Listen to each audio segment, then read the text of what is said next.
Avec nous, le député, Carlos Martins Bilongo. Bonjour monsieur le député. Vous m'entendez? Je vous entends, oui. Super, merci beaucoup.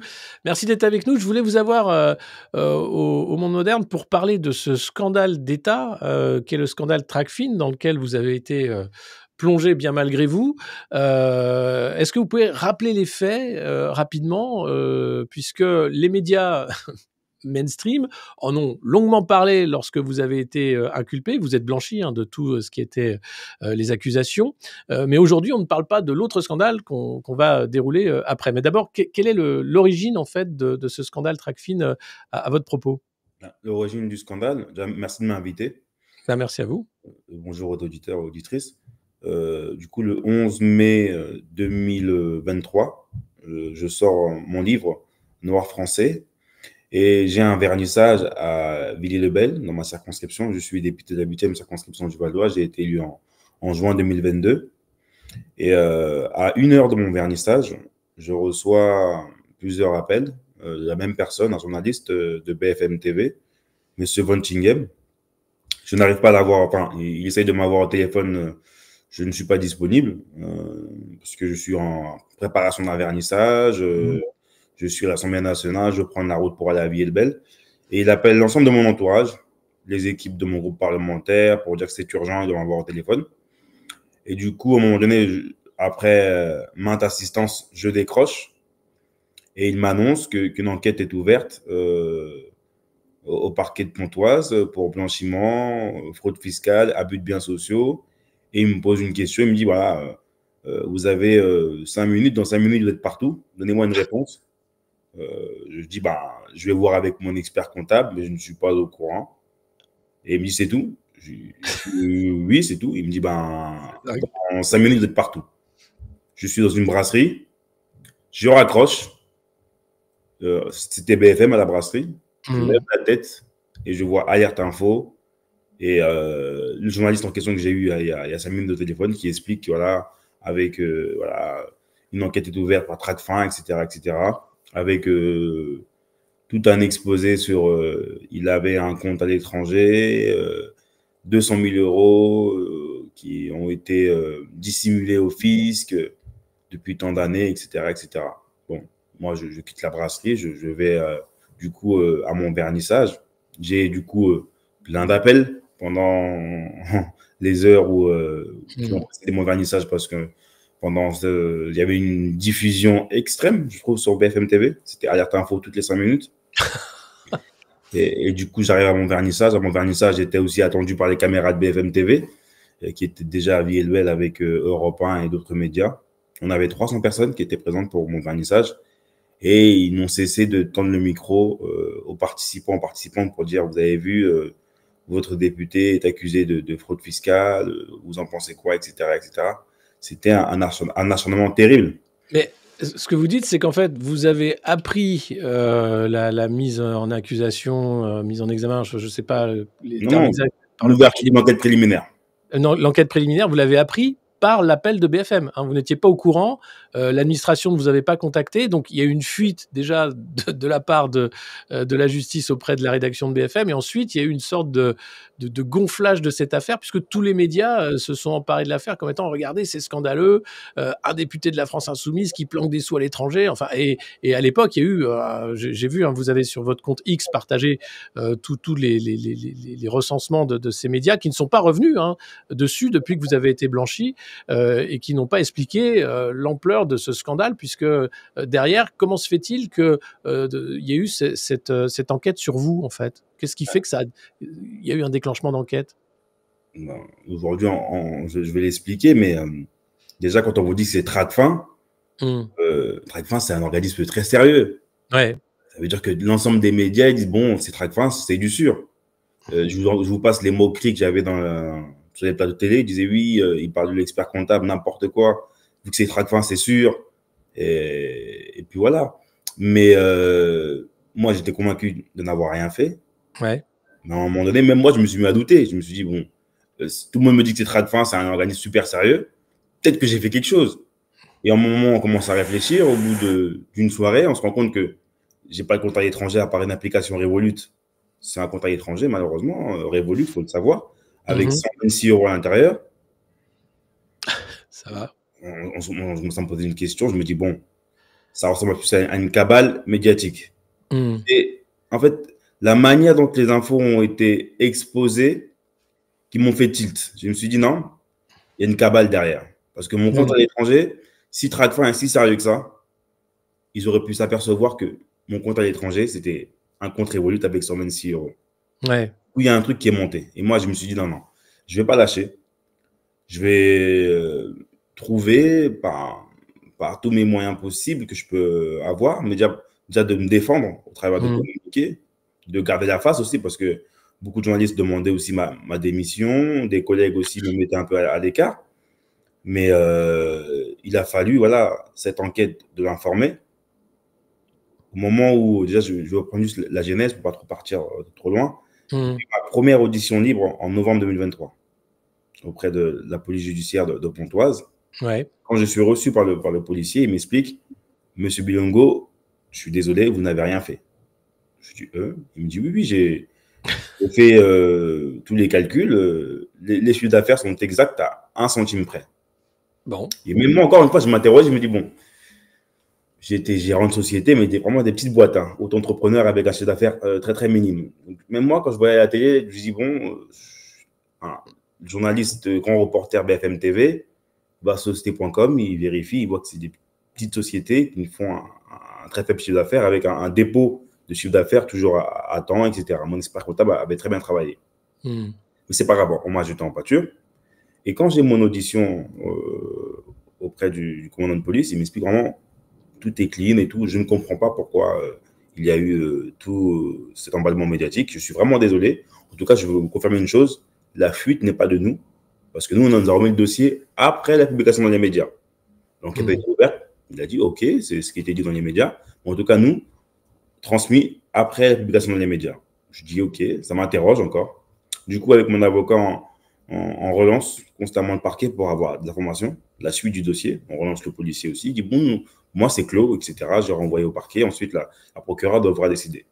Au bout de 2 ans et demi d'enquête, 2 ans d'enquête préliminaire, je reçois du coup une lettre simple à la maison pour me dire classé sans suite, absence d'infraction, etc. Il n'y avait rien, ouais. Chose que je savais. Hein. Et on a contacté les médias qui avaient pris le temps de m'exposer à l'abus de toutes et de tous pour me dire que j'étais un présumé coupable, mais avec, voilà, avec des phrases bien dites. Ah, quand même, un insoumis, vous vous rendez compte, ça peut être le Cahuzac insoumis, etc., etc. Ces médias-là n'ont même pas pris le temps de notifier que j'étais, voilà, que j'avais eu le dossier, l'enquête préliminaire, classé sans suite. Serge, BFM eux-mêmes, on fait un bandeau ouais, en 5 minutes. c'est tout. Vous Alors, n'avez aucune invitation dans ces médias qui vous ont poursuivi, qui ont essayé de tout faire pour vous mettre dans la sauce, entre guillemets, à l'époque. Personne ne vous a invité pour dire, bah, excusez-nous, mais alors, est-ce que vous pouvez nous expliquer le fin mot de l'affaire? Rien, quoi. rien du tout. Et au-delà de ça, je sais que, alors c'est Aline Robert, hein, la journaliste de l'Informé avec qui j'ai travaillé par le passé à Euractiv et que je salue, qui a fait cette enquête, qui explique que apparemment, Tracfin se serait mis en route après la publication d'un rapport sur la COP28 hein, que vous auriez fait pour éplucher vos comptes. Et il y a des graves erreurs en fait de méthode dans l'enquête de Tracfin, hein, qu'on mélangeait des comptes personnels, des comptes pro et qu'on fait croire qu'il y avait des malversations alors qu'il n'y en avait pas. Et ça pose la question de la malversation et surtout le donneur d'ordre. Qu'est-ce qui fait que Tracfin, à un moment, s'intéresse à vous? Est-ce que c'est lié à ce rapport de la COP28? Est-ce qu'il y a un lien de cause à effet entre votre travail de député et l'enquête? Bien entendu, moi, dès lors où il y a le classement sans suite, je fais une vidéo où je dis je ne comprends pas ce qui s'est passé, etc. Et je mets le mot Tracfin quand même dans ma vidéo de l'époque pour dire que je m'interroge parce que habituellement, Tracfin, c'est un organisme très sérieux et il n'y a pas de classement sans suite. Du coup, à la suite de ça, Madame Aline Robert, qui fait un travail excellent, que je salue, continue ses investigations, prend contact avec moi. Et au départ, voilà, elle me pose des questions. Même moi, je m'interroge, je dis non, c'est pas possible. Je dis non, la COP28, bon, elle s'est passée comme elle s'est passée. Mmh. Je ne pense pas que ça va. Voilà, c'est pas ça. Je pense, voilà, c'est pas possible. Euh, et ben, ces informations, elles sont euh, proches de la réalité parce que quand tout est lié de manière chronologique, avec l'ancien directeur de Tracfin, avec mon déplacement, les critiques que j'ai mises sur mon rapport, le moment où ça a été déclenché, le début aussi de l'enquête préliminaire qui démarre d'abord au mois d'avril et ensuite qui est dans les médias le jour de mon bouquin, ben, tout était en fait bien enchaîné et bien orchestré. Ouais.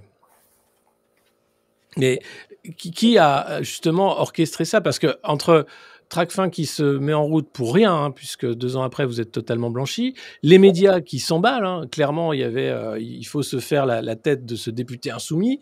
Derrière on sent quand même l'utilisation d'un organisme d'État à des fins politiques. C'est ça qui est très grave en fait, on parle d'un scandale d'État là. Bien entendu, comme il est expliqué dans l'article, la note a été bidouillée parce que vraiment il y a eu des erreurs. Voilà. Comme il est expliqué dans l'article, encore une fois, c'est une personne de traitement qui témoigne, qui dit que même le comptable le plus nul comprend tout de suite chiffre d'affaires, net, TVA, etc., etc.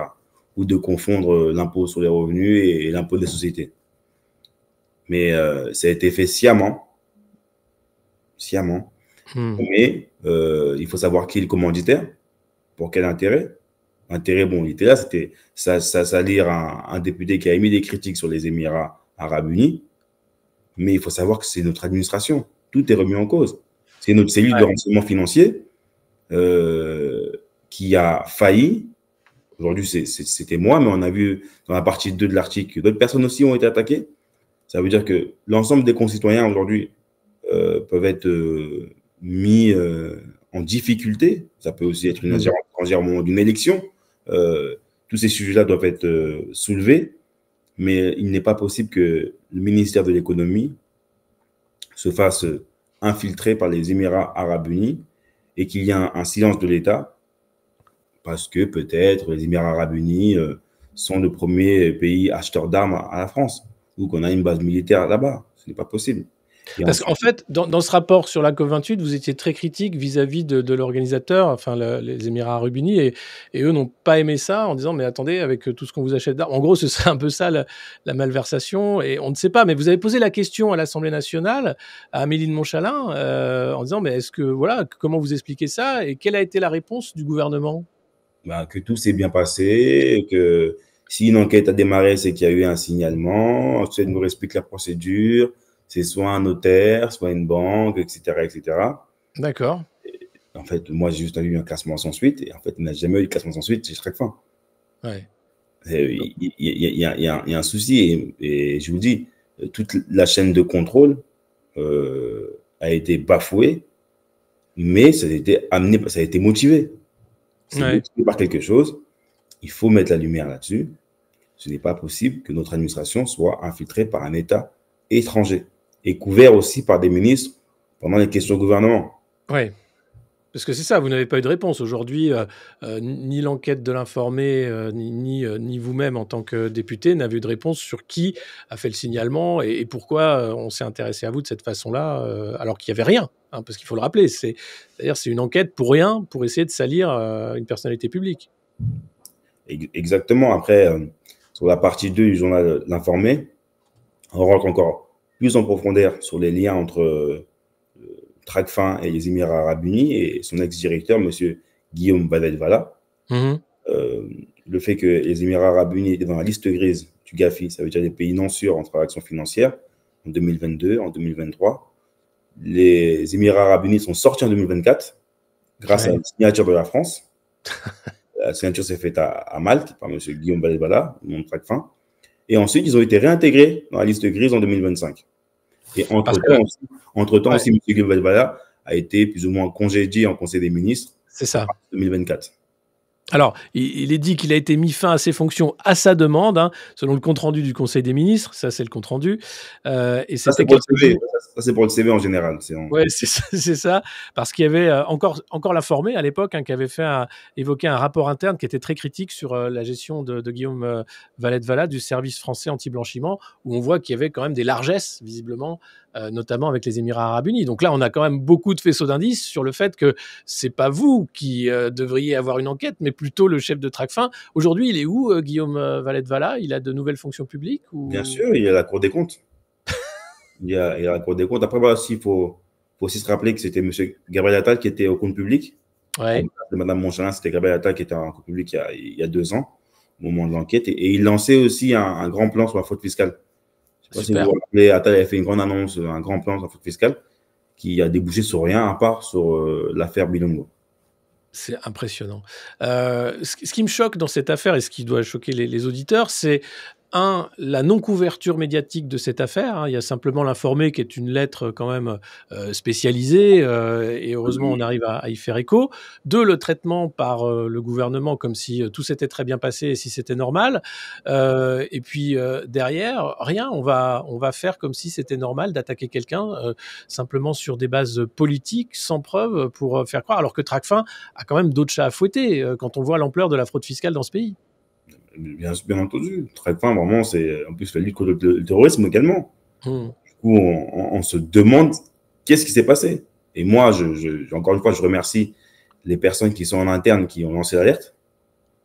Parce que ce n'est pas possible que l'outil de l'État, Tracfin, qui doit être très très sérieux, elle a expliqué dans mon salon, elle a dit c'est 200 000 signalements par an. Je suis d'accord, j'entends. Ouais. À un moment donné, on n'a pas utilisé les moyens de l'État pour une ingérence étrangère. Mmh. Mmh. Et pourtant, ils sont toujours là à dire qu'il y a des ingérences russes, chinoises et autres hein, dans toutes les affaires de l'État. Mais alors, quand il est question... On ne parle jamais des ingérences des Émirats arabes unis, on ne parle jamais des ingérences américaines. Ouais. Voilà. Soit on parle de toutes les ingérences, et là, voilà, on est dans une équité parfaite et on va aller en avant. Mais quand on parle de manière voilà, partiale, c'est quand on sait sciemment qu'on est infiltré, qu'on est ingéré, ouais. On l'accepte, on y participe, on y contribue. Mais aujourd'hui, moi, heureusement que je suis député, que je peux un peu me défendre. Ouais. Et vous imaginez si les Émirats arabes unis prennent en grippe, par exemple, un journaliste. Ah, c'est fini. Bah, on a vu M. Khashoggi qui s'est fait découper tranquillement, hein, un journaliste qui a été assassiné par le régime et rien n'a été dit, hein, par l'Arabie Saoudite en l'occurrence. Donc, il y a une impunité assez terrible de ces régimes, évidemment. Mais quels sont vos recours, vous, aujourd'hui, au-delà d'interpeller les médias sur les réseaux sociaux, d'interpeller la ministre, Amélie de Montchalin? On a l'impression que le mal est fait, le mal réputationnel du moins, et rien n'est fait pour aller dans l'autre sens et dire « Ah, excusez-nous, on s'est trompé ». Est-ce que vous avez des recours pour forcer ces médias à un droit de réponse, des choses comme ça? Bien entendu, on va continuer, nous, à faire toute la chaîne de comment a été déclenchée l'affaire. Monsieur Von Tinghem, grand reporter police-justice de BFM TV, va devoir plus ou moins nous expliquer comment il a eu ses sources concordantes ou son exclusivité. Je trouve que moi, ça va être intéressant qu'il nous explique là où il a puisé l'information exclusive. Aussi le contradictoire qui a duré juste 5 minutes avant la diffusion, ça sera aussi intéressant à nous expliquer. Nous, on va demander une commission d'enquête à l'Assemblée nationale avec les droits de tirage de la France insoumise sur Tracfin.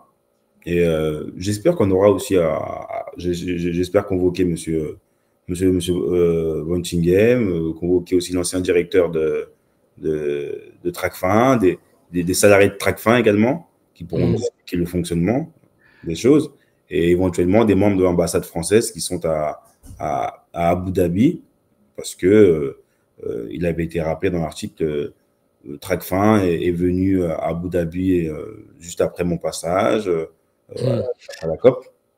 Et bien entendu, il va y avoir une plainte pour dénonciation calomnieuse, et on va encore aller plus loin selon les réflexions avec mes conseils. Le problème, c'est que ce que dit Amélie de Montchalin lorsqu'elle vous répond, c'est dire qu'il y a eu une déclaration de soupçon qui a été adressée par une entité assujettie en France et que l'identité de l'auteur de cette déclaration ne peut être révélée, ce serait un délit. Donc finalement, le système se protège. Hein. On peut dénoncer n'importe qui et être protégé et dire on ne saura pas qui a fait ce signalement. Ouais, c'est ce qu'elle a dit, c'est ce qui a été répété aussi par M. Barrot, parce qu'il a été aussi interrogé en commission des affaires étrangères, et pareil aussi par Mme Vautrin. C'est tous la même fiche, mais c'est pas ce qui va nous ralentir notre volonté de chercher la vérité. Et à un moment donné, les médias devront s'en saisir parce Ouais. que tout est à la portée de main. L'article informé est très explicite et il chemine bien jusqu'à un point X, à un point A, et on voit très bien qu'il y a eu une chronologie des faits. Et aussi, moi, j'ai confiance, encore une fois, je le répète, aux fonctionnaires de Tracfin qui sont des gens sérieux et qui ont alerté sur ce qui s'était passé. Déjà sur la question du management qu'ils ont subi et sur le fait que des personnes sont ciblées de manière arbitraire. Ouais, parce que heureusement, il y a des fonctionnaires, intègres, qui sont allés contre la direction d'une certaine façon et qui ont alerté en disant: «Mais on n'est pas là pour faire ce boulot-là, en fait, hein, qui est un boulot politique». Et c'est bien tout le problème de voir cette utilisation politique de l'administration par certains, postes clés, hein. Bien sûr, et aussi il y a la réflexion de savoir pourquoi en 2024, les Émirats arabes unis ont été sortis de la liste grise. Un Oui, pays qui ne collabore pas, et ensuite qui a été rapidement réintégré l'année suivante. donc c'était vraiment, on a l'impression d'une commande, hein, en disant: «Allez hop, En février, Tracfin, la France signe un MOU, ça veut dire une signature qui permet aux Émirats arabes unis de sortir. Mmh. Et ensuite, en mars, le mois suivant, M. Guillaume voilà, est congédié en Conseil des ministres. Et l'année qui suit, les Émirats arabes unis sont réintégrés dans la liste grise. Ça avait Ouais, été beaucoup de gens avaient été interloqués au niveau européen, la Commission européenne. Ils ne comprenaient pas comment les Émirats arabes unis pouvaient sortir alors que ce n'est pas un pays qui collabore sur la question du terrorisme, du financement et de son financement, de la question de la drogue, etc. Du coup, il y a un vrai sujet à approfondir. Et vraiment, ça va faire l'objet de nos enquêtes dans les semaines à venir. ben, on espère qu'on aura le fin mot de cette histoire quand même et heureusement que les médias indépendants sont là pour, faire monter l'affaire, hein, avec l'informé. Parce qu'encore une fois, nos chers médias mainstream se distinguent, hein, par, leur, volonté de ne pas travailler, de ne pas faire leur boulot.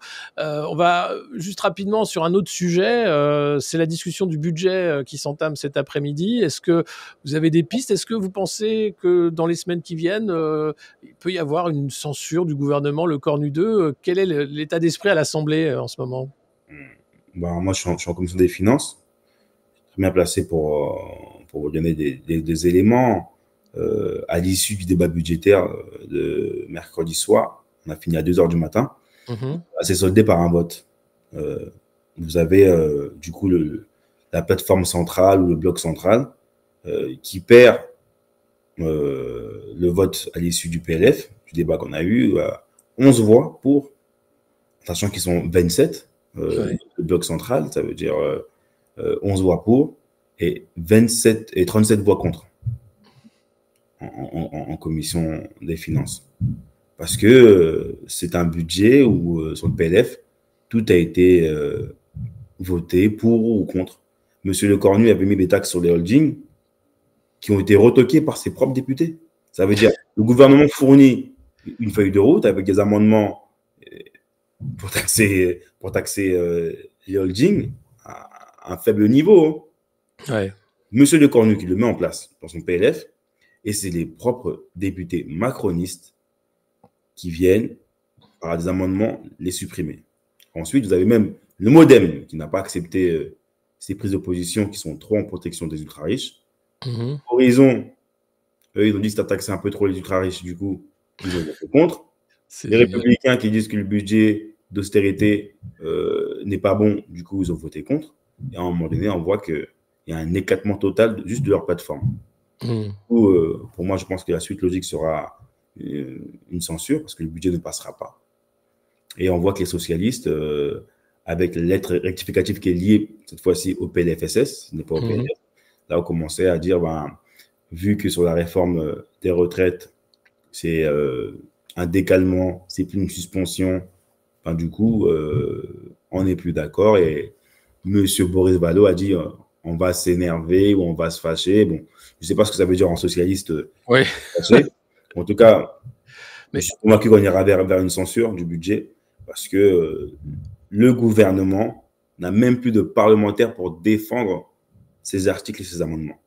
Du donc coup, là, c'est vraiment la fin du socle central, la fin de la Macronie dans un c'est chacun vraiment pour soi, ouais. c'est un émiettement et vraiment arriver à 11 voix, Ouais, sur 27.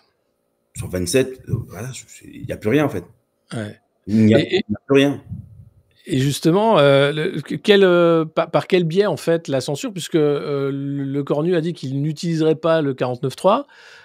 Du coup, est-ce qu'il y aura une motion de censure déposée, peut-être par les socialistes, en l'occurrence, là, sur le budget, puisqu'ils sont prêts à dire, «Ça ne passe pas», ou ce sera à nouveau une censure de la France insoumise, à nouveau une censure du RN? Enfin, quel va être Le véhicule législatif. Mmh. Ouais, je pense qu'il y a différents véhicules qui peuvent être utilisés, mais ça va se solder par une censure. Je pense une censure, Mmh. bien entendu, et qui sera votée et le gouvernement va pas tomber. Parce que là, la discussion budgétaire va durer combien de temps? Vous savez, quel est le Normalement, on commence enfin, à 15 heures, on va commencer avec les DG. c'est ça? On va commencer à voter, je pense, à partir de 19h, 21h30. Ensuite, samedi, on fait que voter sur les amendements. Et je pense que là, il y aura des reprises médias parce qu'il va y avoir des trucs très dégueulasses que nous, on a vu en commission qui vont être votés du coup en hémicycle et c'est un peu plus suivi de manière publique. Mmh. Je prends juste une taxe où, quand on a voulu taxer, bon, la taxe Zuckman n'est pas passée en commission. Mmh. On a voulu taxer les yachts, c'était refusé.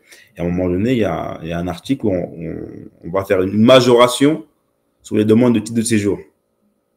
Ah oui. Et là, les mêmes qui protégeaient les ultra-riches ont dit oui, ceux qui veulent rester en France, ils peuvent payer 100 € de plus quand même pour un titre de séjour. Là, ça dérange personne. Donc, à chaque fois, quand c'est pour toucher les plus fragiles, Ouais. il n'y a aucun souci. Donc, Il y avait aussi cette idée de faire payer les malades longue durée, elle va être aussi redébattue ou c'est retoqué ça? non, tout va être débattu. Ah ouais, d'accord. Être débattu. Et, Bon, ça du coup, je pense qu'on a normalement le vote sur la LML mardi. et donc à l'issue de ce vote, il pourrait y avoir une censure, c'est ça, la semaine prochaine? Enfin, si le budget enfin, il va être retoqué, Ouais. à un moment donné, ils vont aller au Sénat avec un budget retoqué. Il n'y aura pas de débat de la partie 2. Là, c'est la Mmh. partie recette pour l'État. Mmh. Et la partie dépenses ne sera pas débattue en hémicycle. Et au final, c'est censure.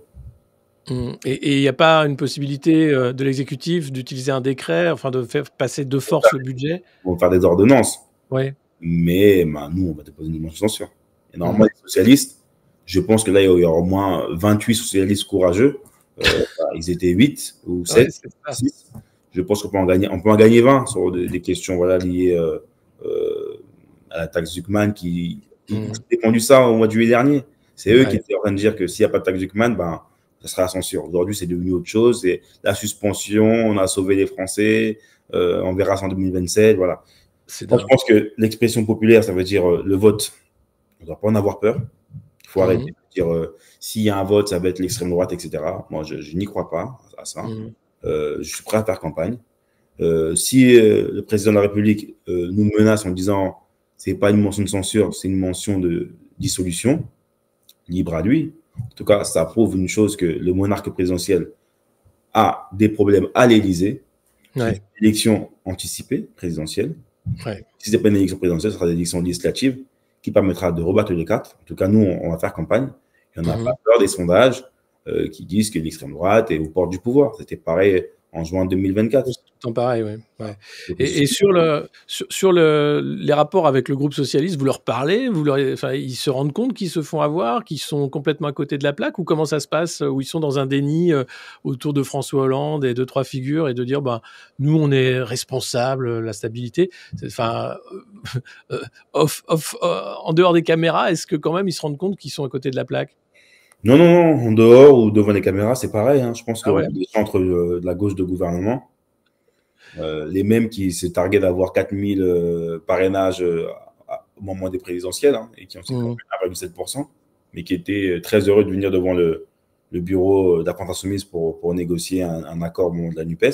C'est ça. Ces mêmes personnes aujourd'hui qui nous tapent sur le dos en disant c'est nous les meilleurs, mettez-vous sur le côté, c'est nous qui savons calculer, c'est nous les partis socialistes, c'est nous qui avons été en, en responsabilité. Oui, ça c'est le mot-clé, oui, la responsabilité, oui, et Et la stabilité, 2 mots-clés, les Français veulent du calme, les Français ne veulent pas les voter tout le temps, alors que j'informe juste les auditeurs auditrices que nous allons voter dans le calendrier électoral originel. mmh. On va voter tous les ans jusqu'en 2029. Les Français sont habitués à aller voter, c'est très bien d'aller Bien voter. sûr. Mmh. Du coup, ce n'est pas le Parti socialiste qui va dire non, pas maintenant, dans 6 mois, on sera prêt à aller voter, dans 1 an et demi, on sera prêt à faire campagne, ou pas pour l'instant, parce que l'extrême droite est trop haute au niveau des sondages. Non, c'est pas ça le sujet. Le sujet, Mmh. c'est quel type de gouvernance on accepte. La Ve République est à bout de souffle. On ne peut pas avoir un monarque présidentiel qui décide Mmh. de tout et son contraire et qui ne gouverne plus. Mmh. C'est ça Bah, le surtout sujet.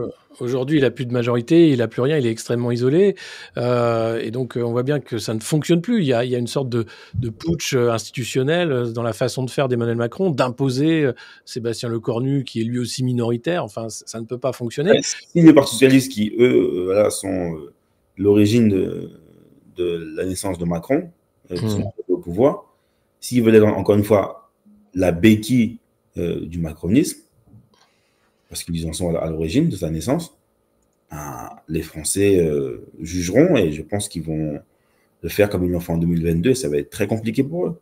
Mmh. Ils ont Mmh. pu un peu revenir à la gauche au moment de la NUPES, au moment du NFP, mais là, ils sont en train de rebrousser chemin. Mmh. Déjà en s'annonçant tous les 4 matins à Matignon, mais ils ne sont jamais appelés. C'est ça. Là, les quémandés, à chaque fois, on est à Matignon avec M. Caner, donc, M. Parti de Caner que personne ne. Voilà, Sénateur, ouais. Mmh. sénateur que personne ne connaît. Et à un moment donné, voilà, faut arrêter la farce. Et Et débattre programme contre programme, projet contre projet, et aller devant les électeurs. Et il va y avoir évidemment, si le budget n'est pas adopté, le chantage à dire, «La France sans budget, c'est extrêmement grave». On voit les agences de notation qui dégradent la note française. La France en carte vitale, on a Ouais, alors la réalité, c'est quoi? Si jamais il y a pas de budget, en fait, on reprend le budget des années précédentes, il y a loi pas de spéciale. On l'a connu l'an dernier avec la loi spéciale, quand c'est ça? on nous a fait le chantage, personne ne sera payé, pas de fonctionnaires, vous êtes des irresponsables, Faux. encore quoi. Ouais. Les mêmes chaînes qui reprenaient, on dirait, les télégraphes de l'Élysée. Oui, la carte vitale ne va pas fonctionner, vous vous rendez compte, les insoumis, vous êtes des irresponsables, vous allez voter la censure, vraiment, demain, vous allez le faire. Vous vous rendez compte? Ils vont pas être payer les fonctionnaires, les mairies vont être bloquées. Bon, Ouais. la loi spéciale, qui était connue de toutes et de tous, constitutionnalistes qui maîtrisent le sujet et surtout des Mmh. administrations, qui sera votée et puis on pourra avancer très tranquillement. Eh ben, on va suivre les débats de ce week-end, hein, et voir, ce qui se passe, lundi prochain. Merci beaucoup, Carlos Martin Bilongo, député Invitation. de la France insoumise, d'avoir été avec nous et j'espère que cette affaire, hein, de scandale d'État, de ce dossier politique de Tracfin, hein, va faire un peu plus de vagues. En tout cas, merci d'avoir répondu à nos questions et à bientôt. Merci pour l'invitation. Au revoir. Au revoir. Et voilà, encore une fois, hein, ce sont, les médias mainstream qui s'affichent. Alors quand il est question évidemment de salir, l'image publique, d'un député insoumis, ils sont tous là. Quand il est question de remettre la pendule à l'heure, il y a plus personne, on a l'habitude, mais c'est quand même extrêmement fatigant. Ce scandale Tracfin, j'en avais parlé, hein, ces derniers jours ben, on a eu la chance d'avoir le député Bilongo avec nous aujourd'hui pour nous expliquer les tenants et les aboutissants et vous voyez que c'est assez grave puisque le responsable, hein, Guillaume Valette-Valla, qui était chef de Tracfin à l'époque, a été recasé à la Cour des comptes. Donc, on ne peut rien attendre, évidemment, de la Cour des comptes quand il est question de faire les comptes. D'où l'idée de cet audit citoyen indépendant qui est plus que jamais urgent pour savoir où va l'argent, notre argent, qu'on nous ponctionne à hauteur de 54%, alors qu'on paye des gens finalement pour faire ce genre de politique. C'est